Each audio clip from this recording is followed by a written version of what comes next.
జగిత్యాల జిల్లా కేంద్రం లోపల జర్నలిస్టుల దశాబ్దాల కాలైనటువంటి నివేశిత స్థలాల గురించి అనేక సార్లు వినతి పత్రాలు కలిసి ఇవ్వడం జరిగినా అని కూడా పట్టించుకోలేనటువంటి సందర్భం లోపల ఏళ్లుగా నిరీక్షించినటువంటి జర్నలిస్టు సమాజం అంతా కలిసి ఈరోజు భారత రాజ్యాంగ నిర్మాత బాబాసాహెబ్ అంబేద్కర్ గారికి నల్ల బ్యాడ్జీలతో నిరసన తెలుపుతూ వినతి పత్రం సమర్పించడం జరిగింది.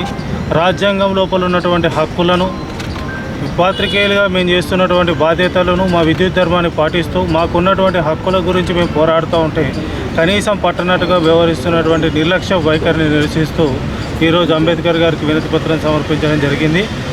ఈరోజు తొలి రోజు తమ నిరసన కార్యక్రమాల్లో తొలి అంకంలో భాగంగా భారత రాజ్యాంగ నిర్మాత గారు వినతి పత్రం నిర్వహించిన తదనంతరం భవిష్యత్తు లోపల కార్యాచరణ సిద్ధం చేసుకొని జర్నలిస్టుల హక్కుల సాధన కోసం పోరాటానికి సిద్ధమవుతామని చెప్పేసి తెలియజేస్తూ ఇప్పటికైనా దశాబ్దాల కలైనటువంటి జర్నలిస్టుల ఆకాంక్షలు నెరవేర్చేందుకు ప్రభుత్వం, ప్రజాప్రతినిధులు సహకరించాలని కోరుతూ ఈ అవకాశం ఇచ్చిన అందరికీ కూడా పేరు పేరున ధన్యవాదాలు.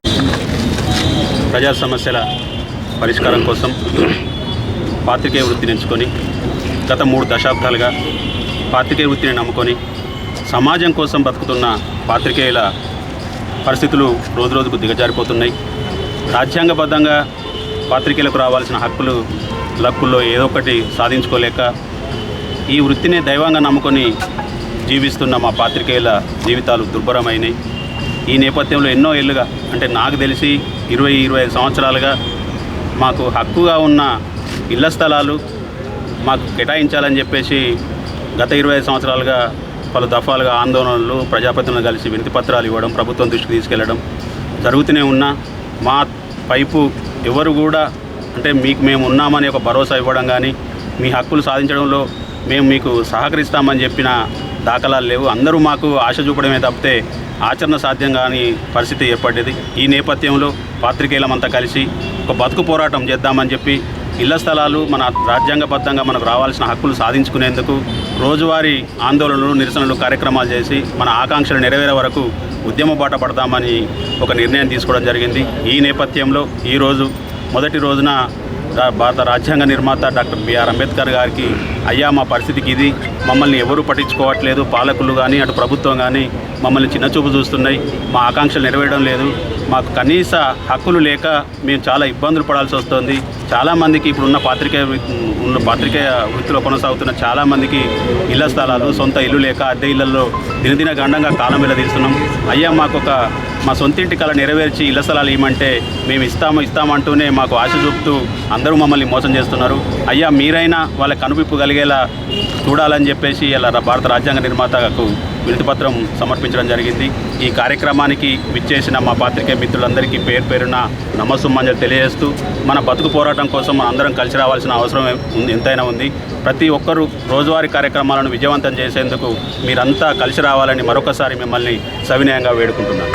ప్రజలకు వారధిగా ఉంటూ అనేక సమస్యలు ఎదుర్కొంటున్న పాత్రికేయులకు గత 22 సంవత్సరాల నుండి ప్రభుత్వాలు, ప్రజాప్రతినిధులు కానీ జైత్యాల ఇంటి స్థలాలు ఇవ్వకపోవడంతో అనేక ఇబ్బందులు ఎదుర్కొన్న పాత్రికేయులకు ఇప్పటికైనా ఇంటి స్థలాలు ఇవ్వాలని ప్రజాప్రతినిధులను డిమాండ్ చేస్తున్నాం. అందరికీ వందనాలు. భారత రాజ్యాంగం శాసన, కార్యనిర్వాహక, న్యాయశాఖల్ని సృష్టించింది. ఆ 3 శాఖలతో పాటు సమాజంలో ఉన్నటువంటి ప్రజల యొక్క సమస్యలని ప్రపంచం ముందుకు తీసుకొచ్చి ప్రజాస్వామ్యాన్ని బతికించేటువంటి ఒక గొప్ప బాధ్యతని ప్రెస్కి అప్పగించింది. భారత రాజ్యాంగం ఇచ్చిన హక్కుల ప్రకారం ఏర్పాటైనటువంటి పాత్రికేయ రంగంలో సుదీర్ఘకాలంగా మేము పనిచేస్తూ ఉన్నాం. 50 సంవత్సరాల క్రితం నుండే ప్రభుత్వాలు పాత్రికేయులు చేస్తున్నటువంటి సేవను గమనించి వాళ్లకు వృత్తిపరంగా మరియు వ్యక్తిగతంగా కొన్ని ప్రయోజనాలను సమకూర్చాలని చెప్పి నిర్ణయం తీసుకున్నారు. అందులో భాగంగా జర్నలిస్టు బస్ పాసులని, రైల్వే పాసులని, ఆరోగ్య కార్డులని ఇవ్వడంతో పాటు విలేకరులందరికీ కూడా 300 గజాల ఇళ్ల స్థలాన్ని ప్రభుత్వమే ఇచ్చే విధమైనటువంటి అంశాన్ని ఏర్పాటు చేయడం జరిగింది. దాదాపు 4 దశాబ్దాలుగా జగిత్యాల పట్టణంలో ఉన్న ఏ విలేకరికి కూడా ఇంతవరకు ఇళ్ల స్థలాల పంపిణీ జరగలేదు. జిల్లాలో అంటే ఉమ్మడి కరీంనగర్ జిల్లాలో దాదాపుగా 80% మండల కేంద్రాల్లో పట్టణ కేంద్రాల్లో ఇళ్ల స్థలాల పంపిణీ జరిగింది. కరీంనగర్ లాంటి అభివృద్ధి చెందిన ఉమ్మడి జిల్లా కేంద్రమైన కరీంనగర్లో కూడా ఇప్పటికీ 3 దఫాలుగా ఇళ్ల స్థలాల పంపిణీ విలేకరులకు చేశారు. పక్కనే ఉన్న కొరుట్ల మెట్పల్లి పట్టణాల్లో కూడా విలేకరులకు డబుల్ బెడ్రూమ్ ఇండ్ల పంపిణీని చేయడం జరిగింది. అట్లాగే చాలా మండలాలలో ఉమ్మడి జిల్లాలో ఉన్న 57 మండలాలలో 80% మండలాలలో ఇండ్ల స్థలాల పంపిణీ జరిగింది. మరి మా జగిత్యాలలో పనిచేస్తున్నటువంటి జగిత్యాల కేంద్రంగా పనిచేస్తున్న మేము ఏం పాపం చేశామో తెలియదు, కానీ మాకు ఇంతవరకు ఇండ్ల స్థలాల పంపిణీ జరగలేదు. ఇంతకంటే ముందే నేను ఒక సంఘటన మేము చూసినాము, అందరూ గమనించిరో లేదో కానీ మేము వినతి పత్రం ఇవ్వడానికి అంబేద్కర్ గారికి ఇవ్వడానికి వెళ్ళిన సందర్భంలో అన్ని వాహనాలు వస్తున్నాయి. అందులో ఒక అబ్బాయి వాళ్ళ అమ్మని ఎక్కించుకొని వెళ్తున్నారు. వాస్తవానికి వాళ్ళ తండ్రి మన విలేకరే. ఆయన విలేకరు అయినప్పుడు ఆ అబ్బాయి పుట్టలేదు. ఆ అబ్బాయి ఈరోజు వాళ్ళ అమ్మని తీసుకొని బండి మీద పోతున్నాడు.